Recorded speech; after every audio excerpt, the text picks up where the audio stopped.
আমরা আজকে শুরু করব আহ শ্রী শিক্ষাষ্টকমের, যেটা আমরা আগের বার আমরা ওখানে আমরা শেষ করেছিলাম হচ্ছে আম, শিক্ষাষ্টকমের। আমরা আজকে শুরু করব 6 নম্বর শ্লোক থেকে। আমরা 5 নম্বর শ্লোক পর্যন্ত আমরা কভার করেছি। আজকে আমরা 6 নম্বর শ্লোক থেকে আমরা আজকে শুরু করব। नयनं गलदश्रुधारया वदनं गद्गदरुद्धया गिरा पुलकैर्निचितं वपुखदा तव नाम গ্রহণে ভবিষ্যতি। তো এখানে শ্রীকৃষ্ণ, শ্রী চৈতন্য মহাপ্রভু, কৃষ্ণ স্বয়ং উনি বলছেন, শ্রীমতী রাধারানীর ভাব নিয়ে আমাদেরকে এই শিক্ষা দিচ্ছেন যে আম, কিভাবে আমরা শ্রী কৃষ্ণকে আমরা আম, সুন্দর আমাদের যেটা সম্বন্ধ একটা, সেটা আমরা কিভাবে গড়িয়ে তুলতে পারবো। নয়নম গলদাশ্রু ধারয়া, যে কখন আমি যখন ভগবানের রূপ দর্শন করব, তখন কখন আমার চোখ দিয়ে সমানে অশ্রু বয়ে যাবে। ভগবানের করুণার কথা চিন্তা করলেই যে আমার হৃদয় একদম আহ গদগদ হয়ে উঠবে। কখন এরকম হবে আমার, যে ভগবানের করুণার যে কোনো সীমা নেই, ভগবান যে কিভাবে করুণা করেন এটার কোনো সীমা নেই। এইটা আমরা কিভাবে হৃদয়ঙ্গম করতে পারবো, এইটা হচ্ছে শিক্ষা, যেটা আমাদেরকে শ্রী চৈতন্য মহাপ্রভু এই শ্লোকের মাধ্যমে আমাদেরকে বোঝাতে চাইছেন। এবং আমরা দেখি যে কৃষ্ণ স্বয়ং এই ভাব তিনি প্রকাশ করেছেন, যে নয়নম গলদশ্রু ধারায়া বদনম গদগদ রুদ্ধয়া গিরা, যে আমাদেরকে কিভাবে শ্রীকৃষ্ণের চরণ আশ্রয় নিতে হয়, এইটা কৃষ্ণ স্বয়ং তার জীবন দিয়েও বুঝিয়ে দিয়েছেন। যে শ্রীমতী রাধারানীর কাছে উনি একজন মানে ভিক্ষুক ভাবে, আমরা ভগবানের সামনে যদি আমরা যাই, সেটা কৃষ্ণ স্বয়ং নিজে ভিক্ষুক হয়ে শ্রীমতী রাধারানীর চরণাশ্রয় নিচ্ছেন। এইটা কৃষ্ণ নিজের জীবন দিয়ে উনি দেখিয়ে দিয়ে গেছেন যে ভগবানের তো মানে আমরা ভগবানকে আমরা বলছি, হ্যাঁ ভগবান আপনার চরণ আশ্রয় আমাদেরকে প্রদান করুন, কিন্তু ভগবান স্বয়ং শ্রীমতী রাধারানীর চরণ আশ্রয় কামনা করছেন। এটাতে একটা খুব সুন্দর একটা কাহিনী আছে, যে শ্রীমতী রাধারানী, যার রাধাষ্টমী আমরা এক্ষুনি কিছুদিন আগেই আমরা পালন করলাম, শ্রীমতী রাধারানীর আবির্ভাব দিবস। আমরা জানি যে শ্রীমতী রাধারানী রাভল নামক এক গ্রামে উনি আহ উনি ওখানে আবির্ভাব হয়েছিলেন, এবং একটা স্বর্ণপদ্মের ওপরে মহারাজ বৃষভানু যমুনার তীরে শ্রীমতী রাধারানীকে পেয়েছিলেন। এবং শ্রীমতী রাধারানী এতই সুন্দর, এতই অপূর্ব, যে মহারাজ বৃষভানু এবং তার মাতা কীর্তিদা সুন্দরী তাদের শ্রীমতী রাধারানীকে তাদের জীবনে পেয়ে একদম পরম ধন্য হয়ে গেছিলেন। তো মহারাজ বৃষভানু প্রত্যেক রাধাষ্টমীতে, মানে শ্রীমতী রাধারানীর প্রত্যেকটা জন্মদিনে আবির্ভাব দিবসে, প্রত্যেকজন ব্রজবাসীদেরকে মহারাজ বৃষভানু বলতেন যে তোমরা সকলে পাত্র নিয়ে আসো, পাত্র, আর পাত্র নিয়ে আসো, আর তোমাদেরকে আমি দান দেব, তোমরা দান গ্রহণ করো। তো এটা শুনে তখন আহ সমস্ত ব্রজবাসীরা আসতো, আহ মানে দান গ্রহণ করতে আসতো। তো যখন ওরা দান গ্রহণ করতে আসতো, তখন একদিন কি হয়েছে, যে একজনের কাছে পাত্র ছিল না। কোনো পাত্র ছিল না। তো পাত্র ছিল না দেখে তখন মহারাজ বৃষভানু বললেন যে দেখো, তোমার কাছে তো পাত্রটা নেই, তো তুমি এক কাজ করো, তুমি বাড়ি ফিরে যাও, তুমি পাত্র নিয়ে এসো, দিয়ে আমি তোমাকে তারপরে দান দেব। তো এইটা শুনে না শ্রীমতী রাধারানীর খুব কষ্ট হয়েছে, যে ইস, ওই একটা আত্মার পাত্র ছিল না বলে ওকে ফিরে যেতে হলো, ও দান পেল না। তো এইটা মানে শ্রীমতী রাধারানীর খুব কষ্ট হয়েছে এটা, যখন এরকম হয়েছে। তো এতই কষ্ট হয়েছে যে তখন কৃষ্ণ শ্রীমতী রাধারানীর সঙ্গে তো ছিলেন না, কিন্তু কৃষ্ণের ভাব, কৃষ্ণ স্বয়ং সবসময় শ্রীমতী রাধারানীর ভাব স্বরূপে সবসময় শ্রীমতী রাধারানীর সঙ্গে থাকেন। তো শ্রীমতী রাধারানী যে এইটাতে একটু যে কষ্ট পেয়েছেন, দুঃখ পেয়েছেন, যে যেহেতু কারুর কাছে পাত্র ছিল না বলে সে ফিরে যেতে হয়েছে, সে দান পেল না। তো কৃষ্ণ তখন শ্রীমতী রাধারানীকে একটা প্রমিস করবেন, যে হে রাধে, আমি তোমাকে মানে তোমার কাছে আমি এটা প্রতিজ্ঞা করছি যে আমি তোমার ভাবে এসে, আমি যদি কারুর পাত্র থাকে, যদি কারুর পাত্রতা না থাকে, যাই হোক না কেন, আমি তাদেরকে কৃপা দান করব। পাত্রর একটা মানে হচ্ছে যে মানে বাসন, হ্যাঁ, বাসনের একটা মানে হচ্ছে পাত্র, এবং পাত্রর আরেকটা মানে সংস্কৃতে হচ্ছে, আরেকটা মানে হচ্ছে যে যোগ্যতা।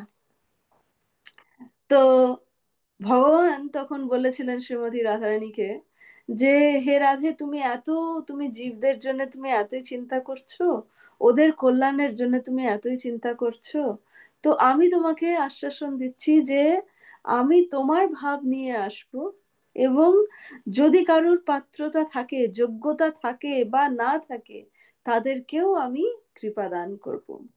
এইটা হচ্ছে শ্রীমতী রাধারানীর ভাব, যেটা শ্রী গৌরাঙ্গ মহাপ্রভু আমাদেরকে এই এই শ্লোকের মাধ্যমে তুলে ধরছেন। এবং ওই জন্যে শ্রীকৃষ্ণ স্বয়ং শ্রীমতী রাধারানীর অঙ্গকান্তি এবং তার ভাব নিয়ে উনি শ্রী চৈতন্য মহাপ্রভু রূপে এই ধরাধামে এসছেন।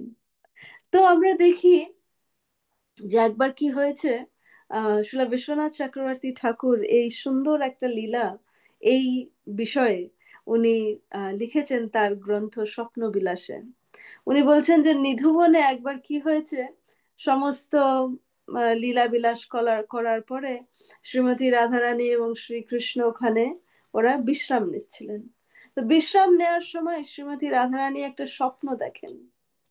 স্বপ্নতে কি দেখেন, যে মানে একজন অপূর্ব সুন্দর পুরুষ, তার অঙ্গকান্তি একদম মানে গৌরাঙ্গর, মানে গৌর অঙ্গ, একদম সোনার মতন অঙ্গ তার, কিন্তু আর সে ব্রাহ্মণের মানে উপবীত পরে আছে, মাথায় কপালে তার সুন্দর তিলক, এবং গঙ্গার তীরে উনি খুব সংকীর্তন করছেন।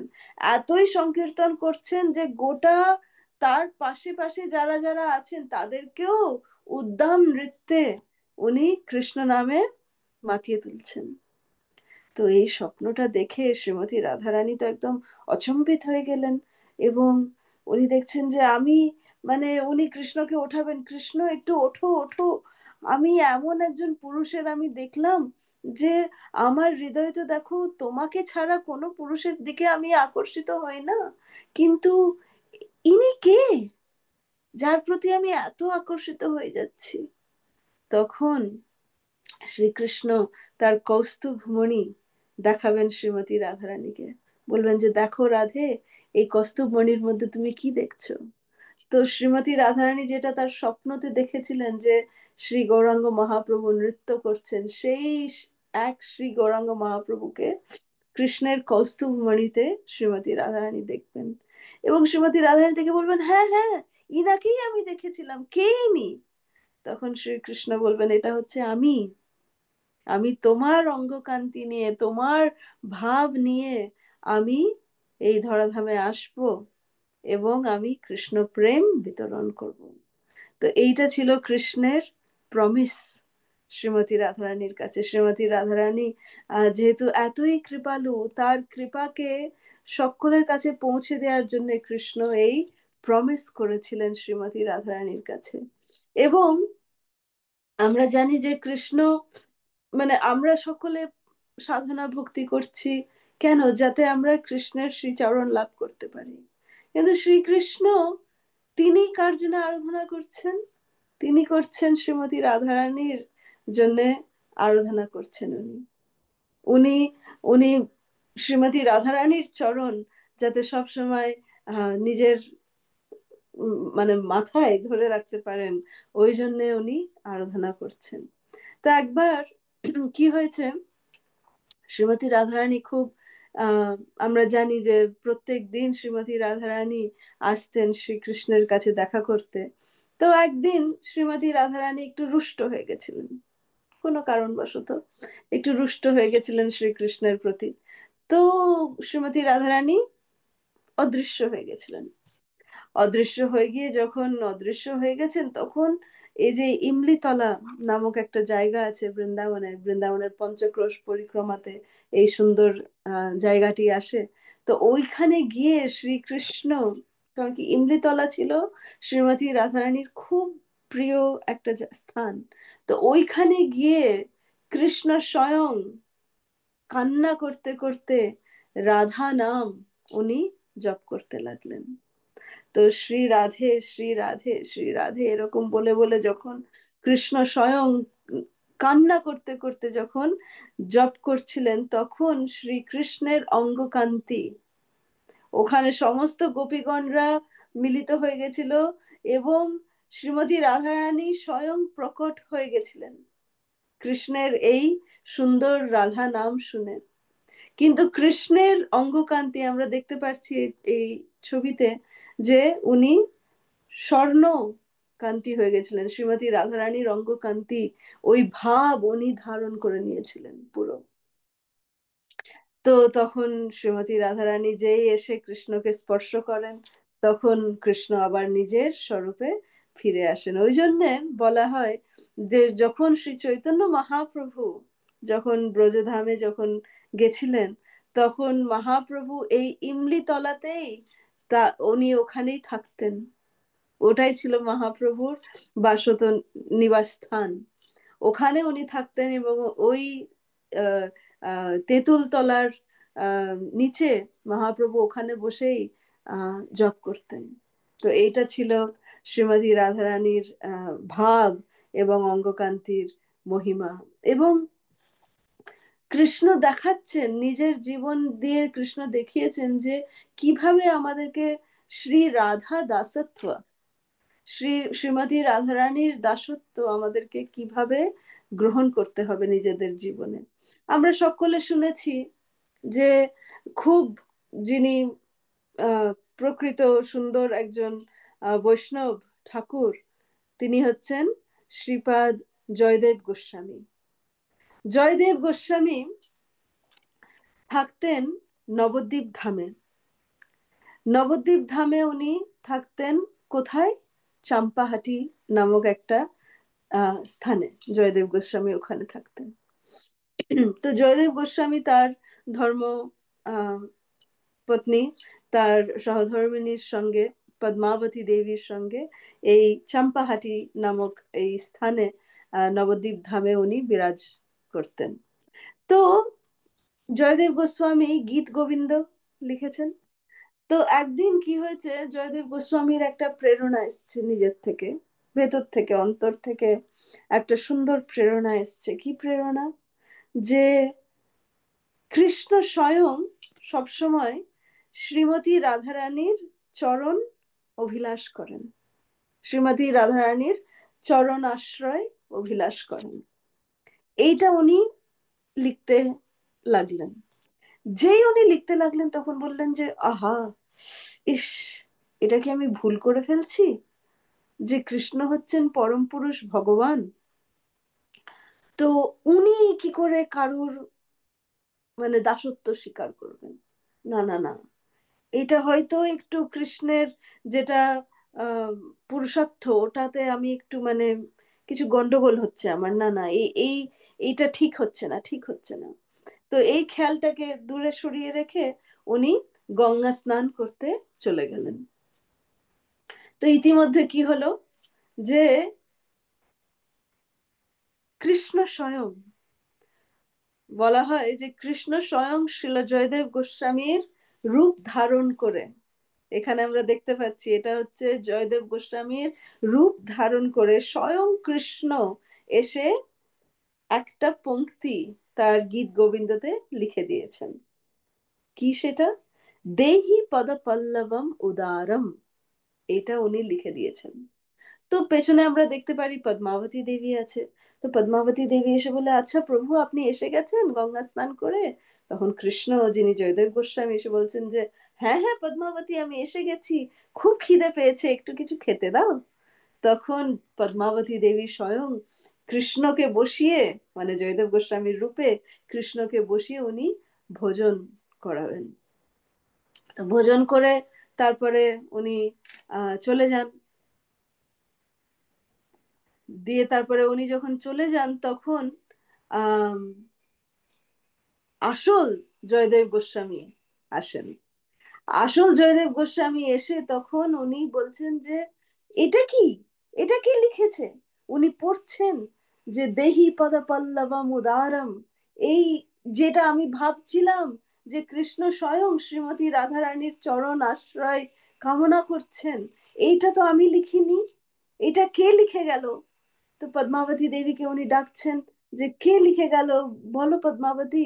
তখন পদ্মাবতী বলবে যে আরে আপনিই তো লিখলেন, আপনিই তো এসেছিলেন এখানে, আপনিই তো লিখলেন, কেন এরকম বলছেন, আপনি তারপরে খেলেন সবকিছু করলেন। তখন জয়দেব গোস্বামী তখন তার মাথা ধরে বলছেন, হে পদ্মাবতী দেবী, তোমার এত সৌভাগ্য যে তুমি স্বয়ং কৃষ্ণের তুমি সেবা করেছো, কৃষ্ণ স্বয়ং এসে তোমার হাত দিয়ে তোমার কাছ থেকে প্রসাদ গ্রহণ করে গেছেন, এতই তোমার সৌভাগ্য পদ্মাবতী দেবী। তো এইটা শুনে ওরা মানে এতই স্বামী স্ত্রী খুব খুব খুব উল্লাসিত হলেন। এবং ওই যে ওই শ্লোকের ওই যে মাহাত্ম্য, গীত গোবিন্দের, ওটা হচ্ছে পরাকাষ্ঠা। গীত গোবিন্দ মানে আমাদের মতন সাধারণ ভক্তদের বোঝার সেরকম কোনো যোগ্যতা নেই, ক্ষমতা নেই। কিন্তু আমাদের আচার্যগণ বলে গেছেন কিভাবে আমরা, মানে কৃষ্ণ স্বয়ং উনি কি ভাব নিয়ে শ্রীমতী রাধারানীর সান্নিধ্যে আসেন। দেহি পদ পল্লবম উদারম, যে হে রাধে তুমি হচ্ছ পরম উদার, তো তুমি তোমার কমল রূপী চরণের আশ্রয় আমাকে প্রদান করো, কৃষ্ণ বলছেন এই কথা।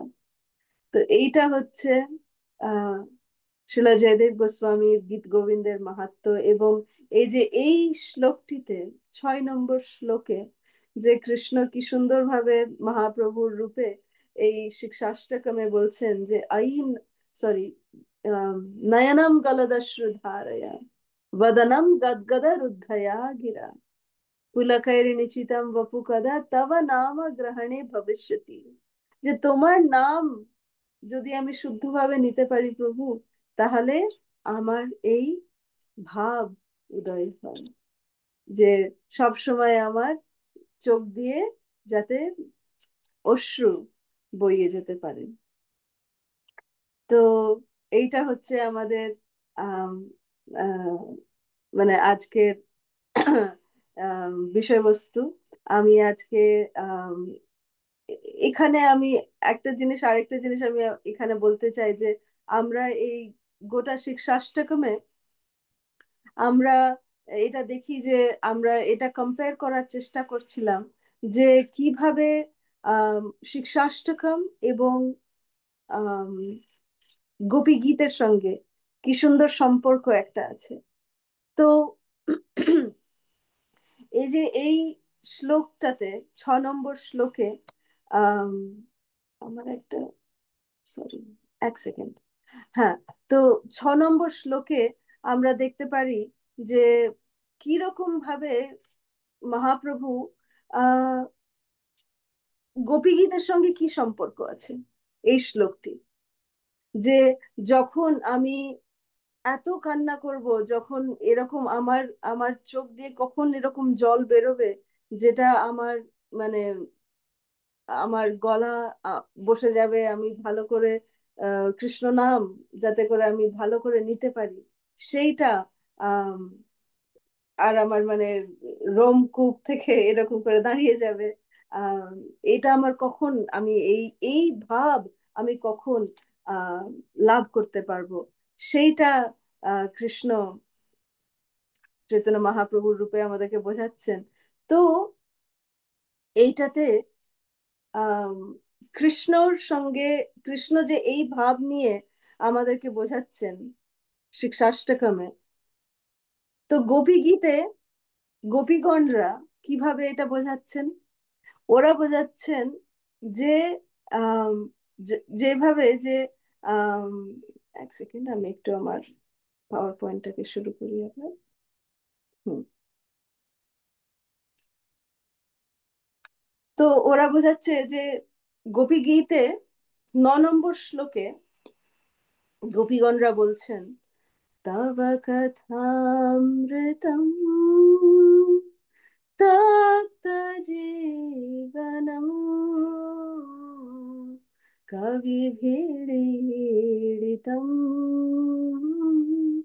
কল্মষাপহম শ্রবণমঙ্গলম শ্রীমদাততম ভুবি গৃণন্তি ये ভুরিদা জনা। তো গোপীগণরা বলছেন যে এই যে কৃষ্ণ, তোমার সুন্দর সুন্দর কথা, তব কথামৃতম তপ্ত জীবনম, আমাদের এই যে মরুভূমির মতন জীবন, তোমার দিব্য কথা শুনে সেটা এই তপ্ত যে আমাদের জীবন হয়ে যাচ্ছে, মানে মরুভূমির মতন জীবন, সেটাতে বৃষ্টির মতন কাজ হচ্ছে তোমার কথা। তো ওই জন্য খুব শীতলতা তোমার কথা দিচ্ছে।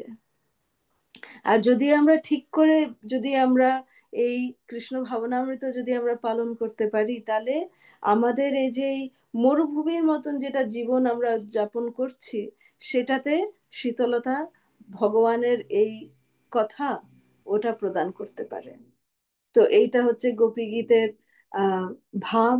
এবং সেই ভাবটাই আমরা দেখছি, যে সেই ভাবটাই শ্রী গৌরাঙ্গ মহাপ্রভু এই 6 নম্বর শ্লোকে আহ উনি সকলকে বোঝানোর চেষ্টা করছেন। তো আমরা আগামী সপ্তাহে আহ এই 7 নম্বর এবং 8 নম্বর শ্লোক আমরা আগামী সপ্তাহে আমরা শেষ করব। তো আমরা এখানেই, আজকে আমরা এখানেই শেষ করি। যদি কারুর কোনো প্রশ্ন বা মন্তব্য থাকে সেটা তারা বলতে পারেন। অশেষ ধন্যবাদ। শ্রীল প্রভুপাদ কি জয়। হরে কৃষ্ণ। হরে কৃষ্ণ।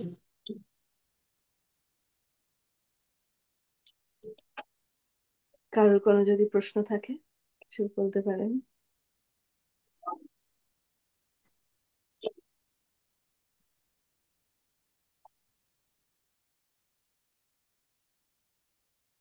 যদি কোনো প্রশ্ন না থাকে তাহলে আমরা আজকে এখানে শেষ করি। অনেক অনেক ধন্যবাদ। হ্যাঁ, হরে কৃষ্ণ লোকজীবন হরিদাস, আপনি আনমিউট করে কথা বলতে পারেন। হরে কৃষ্ণ মাতাজি, প্রণাম মাতাজি। বলছি মাতাজি, এই শ্রী রাধার জন্ম জন্ম যেভাবে হলো, উনি কি অজনী সম্ভূতা?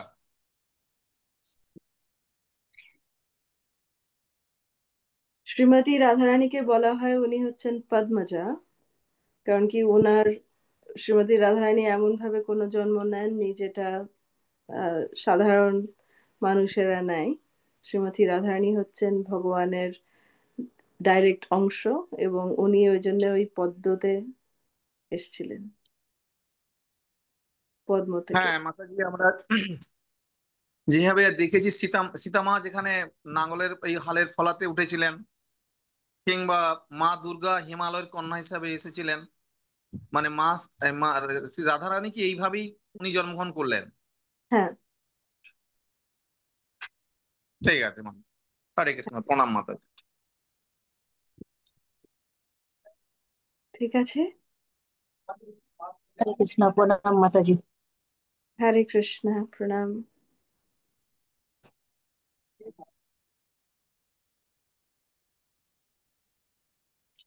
ঠিক আছে, তাহলে আমরা এখানে শেষ করি। অনেক ধন্যবাদ। শ্রীল প্রভুপাদ কি জয়। वंशाकल्पतरुभ्यश्च जय कृष्णसिन्धुभ्येव च पतितानां पावनेभ्यो वैष्णव दंडवत प्रणाम माता जी, दंडवत प्रणाम। हरे प्रणाम। कृष्णा। हरे कृष्ण। हरे कृष्ण। प्रणाम माता जी। धन्यवाद। हरे प्रणाम कृष्ण। माता जी। हरे খুব ভালো ছিল। हरे कृष्ण।